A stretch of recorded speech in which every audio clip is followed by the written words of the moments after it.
Well, let's get some reaction now from the South African Clothing and Textile Workers Union. Sactwu's National Industrial Policy Officer, Etienne Vlok, joining us on the line this morning. Etienne, a very good morning to you. Just thoughts from your side on these reports that Edcon could be on the brink of liquidation. I mean, we've known for many years now that there's been a problem at Edcon, but the fact that they could be on the brink of liquidation, is that particularly worrying now, seeing as we have known for a while that they've been in trouble?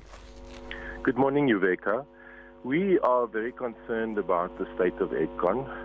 Our members largely work in clothing factories owned by Edcon, and they also work in factories where Edcon sources product from. So those clothes that you find in the store, and the shoes and the bed linen and so on, are made by our members. So if Edcon were to collapse or were to be liquidated, those members' jobs would be in trouble. Edcon would not be buying from those factories anymore, and those clothing workers and textile workers may well be retrenched. Now, we just heard from the CEO, Etienne, saying that they will soon announce a deal that could save the business. Do you believe it? Do you have any idea what that deal could be? Rebecca, we've been in constant contact with the management of the factories where our members have been employed. We've also been in contact or are aware of the efforts to save the company and have been involved in those. We can't share those at the moment, obviously, because it needs to be concluded. But we have some hope that it may well be rescued, and that our members' jobs, but also the jobs of the other workers in Edcon may be saved. But it is something that is greatly concerning to us. Well, he also spoke of, Etienne, that if this deal doesn't happen, that they may have to maybe survive by just shrinking stores. What effect is that going to have on your members? How will you deal with that then? Because it will still mean job cuts, I would imagine. Absolutely. And while he spoke about moving jobs to some of the bigger stores, what it would mean is that Edcon would be smaller. It would mean that Edcon would be ordering less product from South African factories.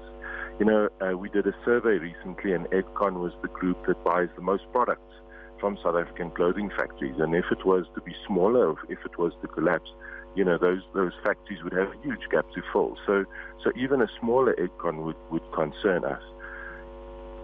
Do you believe, though, Etienne, that there are other ways, that there might be a plan B, something else, in order to save the thousands of jobs at risk here? Well, we have some confidence that, something may be able to be worked out. As I say, we've been involved in these discussions, and we think there are some possibilities. Uveka, for us, we have to turn to the causes as well. Edcon is struggling because of its historic struggles, but it's also struggling at the moment because of the very tepid economic growth that we're seeing.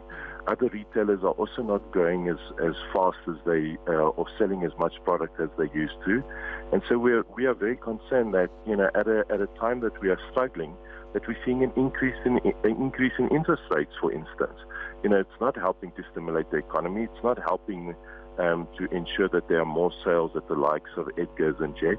So we think that we have to start looking at especially the kind of broader policies that we are using, especially around inflation targeting.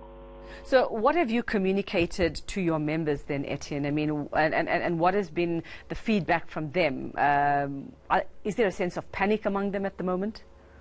There's been some nervousness. As you said earlier, this is not a new problem. It's been around for several years. And for some time, there's been some nervousness amongst our members, that this may actually happen. There's been rumors that maybe impending, and then things have calmed down a little bit. But these new rumors do make them concerned. Our members, for instance, some of the factories are in Durban and Ladysmith and Port Shepstone and smaller towns around the country, and there aren't many job opportunities for them if Edcon were to stop sourcing from their factories. So from your side, I mean, of course it is a matter of urgency that you want to know what this new deal, if there is one, but in terms of notice to members and sort of, these are people's lives and families that we're dealing with, what would you expect Edcon to do? How would you expect them to handle this if it came down to shedding all of these jobs? Well, the most important thing is to ensure that they comply with the Labour Relations Act. There's a specific procedure set out in the labour law as to how these retrenchments should take place. We'll obviously participate in the process and trying to also present alternatives to retrenchment.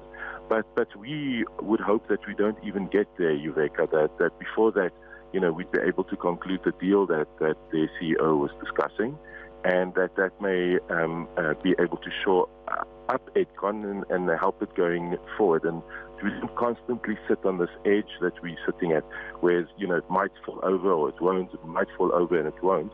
And that's causing a nervousness amongst our members. Are unions like yourself and others involved in the industry who have members who are employees, Etienne, are you giving Edcon some kind of deadline as to when you want to know about this deal and the details? We've not given them a deadline. We are confident that the discussions that are currently taking place, that there's some urgency in it, and that everyone is aware of the urgency. But we would want to see it be concluded very soon. As I said, we can't have the situation where workers don't really know what's going to happen and are very nervous about how they'll be able to take care of their families if they don't have their wages. All right, thanks very much for your time. Sactwu's National Industrial Policy Officer Etienne Vlok just joining us on the line just to talk about Edcon's financial woes at the moment.